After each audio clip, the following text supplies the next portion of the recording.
But despite his efforts, the closest Ferranti ever got to Bieber was this driving licence. The suspect had applied for it 8 months after he fled, and it showed he was already altering his image. He had a little bit more weight. It looked like that he wasn't working out regularly at the time. His hair was permed rather than straight. So, I mean, he did try to, obvious that he did alter his looks. If Bieber was going to evade the police, he needed a different name to go with his changed appearance. He searched graveyards for an identity to steal. The name he chose was Nathan Wayne Coleman, who had died in 1975 at the age of 6. Using the young boy's identity, Bieber successfully applied for a birth certificate and a passport. Along with a new name and a new image, he was able to head for a new country, Britain. You're robbing an identity of a child who lost its life. He was that desperate to get out of here. I believe that everything he did was very well thought out. All Bieber's meticulous planning paid off. For 8 years, he had evaded the American police. What's your country of birth then? Oh, you've been in country? No, a long time. But in December 2003, his lies had finally caught up with him.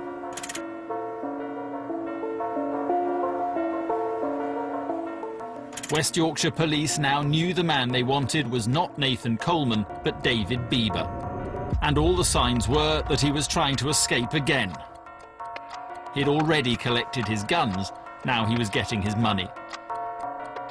CCTV showed him visiting a series of banks across the north of England. And he was preparing to begin life in yet another different country. We tracked down that he'd bought a ticket on the Eurostar to go to Paris a few days later, so his aim was to get into Europe. And from then, it would have been incredibly difficult to track this individual. This was a person already in the States who was a fugitive, who would have stopped at nothing, who'd been cunning and using guile to escape the States under a false name, under a dead child's name. We had to be up to the mark with this to get this guy. December the 30th, 2003. Britain was gripped by the search for PC Ian Broadhurst's killer. A reported sighting had closed down York's railway station to allow police to search it. It was a false alarm. Bieber hadn't gone to York, he had headed further north. The Royal Hotel stands on a quiet road just off the A1 near Gateshead. You get to meet all sorts of people. You know, there's always different clientele coming and going. Basically just different sorts of people all the time coming and going. It was almost empty, apart from the manager, Vicky Brown. A couple of hours into her shift, she signed in a new guest. He come in with big old-fashioned glasses and a big woolly hat. He just looked strange. I just felt as though he was very, like, not agitated, but he wanted to get away as soon as possible. He didn't want to hang about, he didn't want to talk. Normally I would go up to the room and open the door for them, but this particular time I wouldn't. I just stood at the bottom stairs and told him where to go. I wouldn't go upstairs with him. It was just something wasn't right. Vicky was worried. She called the hotel's owners. Aware a killer was at large, they called the police. All me phone, she says there's something queer about him, you know? All right, so the staff there all night? She's there, yes, she will be there, yeah. And how long is he booked in for? Just one night. As Vicky waited for the police in the empty hotel, she realised she'd seen this man's face before. There was newspapers behind the bar, so I just picked it up and I was reading through it, and obviously I got to this page and I seen that picture and the piercing eyes.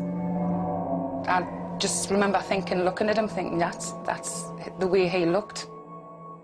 Doesn't matter what angle you look at it from, they're just staring right through you. They're just piercing, they're dead. So I just got a pen and I thought, could it be him? So I sat and drew a pair of glasses onto the face and put like a bear towel over his head, and it looked very much like the guy that checked in. I just could not believe it, that I'm sitting down looking at this guy and he's like staring back at me, and it was like 10 hours previous when he was standing in reception staring at us. It was the same eyes. You know, what was he like? What background? What was he going to do?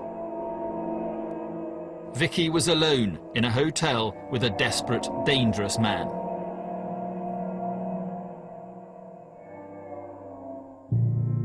Just locked up everywhere. Went upstairs, locked myself in a room, and just kept waiting for the phone calls.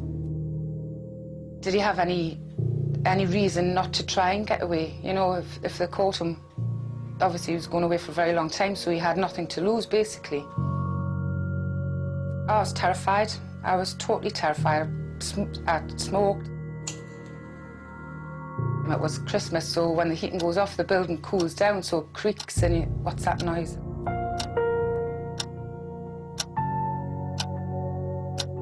And I heard a noise which was inside the building. I thought he was coming down the stairs, and my knees buckled, and I gave me the giveaway. I fell on the floor. But the noise wasn't Bieber. It was the police.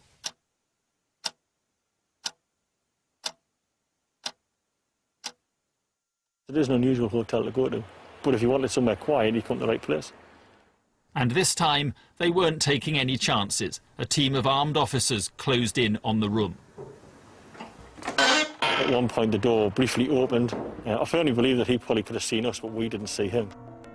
7 long minutes passed. No one knew what would happen next.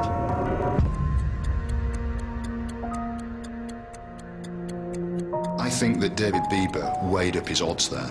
Can I get out of this hotel room alive? And I think he realised the answer to that question was no. Bieber walked from the room. We're going to lie down on the ground.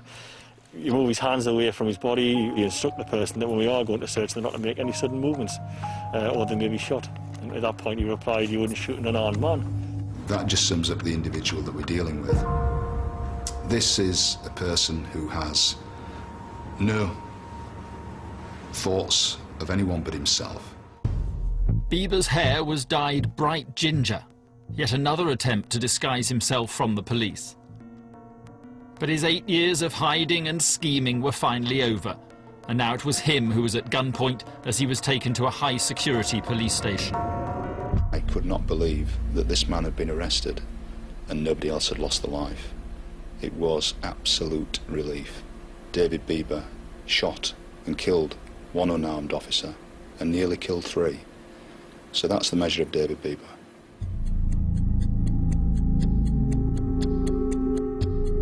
Back in Bieber's room, the gun that killed P.C. Broadhurst was hidden under the mattress, and it was loaded, ready to be fired. With it, 200 rounds of ammunition, enough to cause carnage. He was prepared for anything, and he would have shot his way out of there had he been given a chance. But that wasn't all. There were 4 American birth certificates in different names, a set of passport photos and a list of names, all from the UK, all people who had died. He was using everything in his guile and craft and cunning to avoid capture, and he'd successfully done it from America. He was looking to do it as well from his latest crime here in England.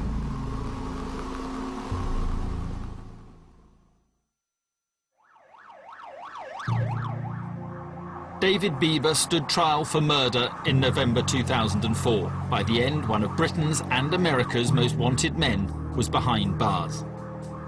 He was jailed for life and will never be released. It wasn't enough. It doesn't bring Ian back. It doesn't take the pain away from the rest of Ian's family and friends. We still don't get Ian back at the end.